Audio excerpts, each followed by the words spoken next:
अस्सलाम वालेकुम बरकातहू। आज हम हज़रत यूनुस अलैहिस्सलाम के बारे में सब पर आमोज वाक़या बयान करेंगे।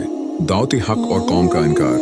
हज़रत यूनुस अलैहिस्सलाम को अल्लाह पाक ने मूसल के इलाके रनीनवे की बस्ती के लोगों की तरफ नबी बनाकर भेजा। आपने बरसों तक उन्हें तौहीद की दावत दी और शर को कफर से मना फरमाया, लेकिन इन लोगों ने आप की बात मानने से इनकार कर दिया और मजाक उड़ाते रहे। यूनुस अलैहिस्सलाम का नाराज होकर निकल जाना। मुसलसल नाफरमानी और तकजीब से दिल बर्दाश्ता होकर हज़रत यूनुस अलैहिस्सलाम अल्लाह के हुक्म का इंतज़ार किए बगैर गुस्से की हालत में अपनी कौम को छोड़कर चले गए और इन्हें 3 दिन बाद अजाब इलाही की वईद सुनाई। ये एक इज्तिहादी खता थी जिस पर अल्लाह की तरफ से उन पर उताब आया। कौम की तौबा और अजाब का टिल जाना। जब अजाब के आसार ज़ाहिर होना शुरू हुए तो कौम नीनवी खौफजदा हो गई। उन्होंने सच्चे दिल से तौबा की, बस्ती से बाहर निकलकर गिरियाजारी की और अल्लाह से मुआफ़ी मांगी। अल्लाह पाक ने उनकी तौबा कबूल फरमाई और अजाब को टाल दिया। दरिया का सफ़र और मछली का निगलना। हज़रत यूनुस अलैहिस्सलाम किश्ती से निकलकर एक किश्ती में सवार हो गए।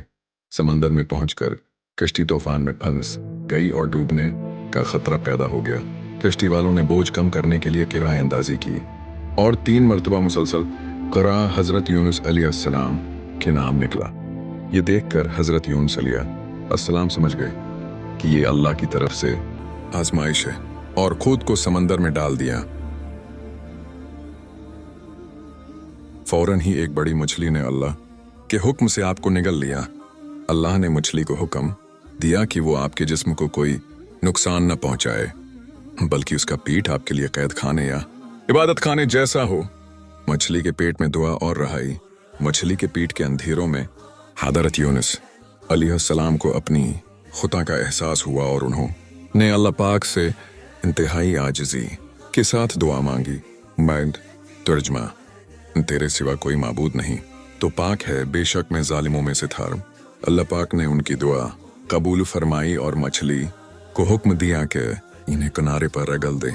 हज़रत यूनुस अलैहिस्सलाम कमज़ोर हालत में बाहर आए और अल्लाह ने उनके लिए एक बेलदार दरख्त उगा दिया जिसके साये में उन्होंने सेहतयाब होने तक आराम किया।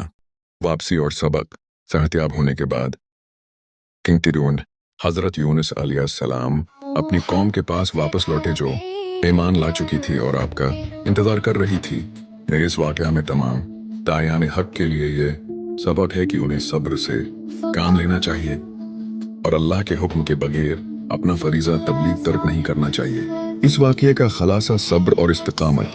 अनबिया किरामा को दावत के काम में बहुत सब्र की ज़रूरत होती है।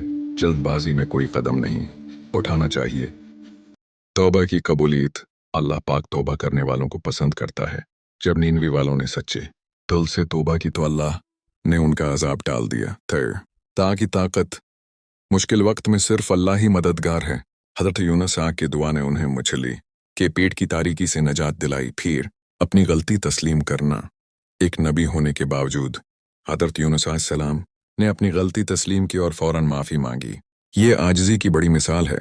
अल्लाह की रहमत बहुत वसीआ है। उसने न सिर्फ हज़रत यूनुस अलैहिस्सलाम को माफ़ किया बल्कि पूरी कौम को भी बख्श दिया।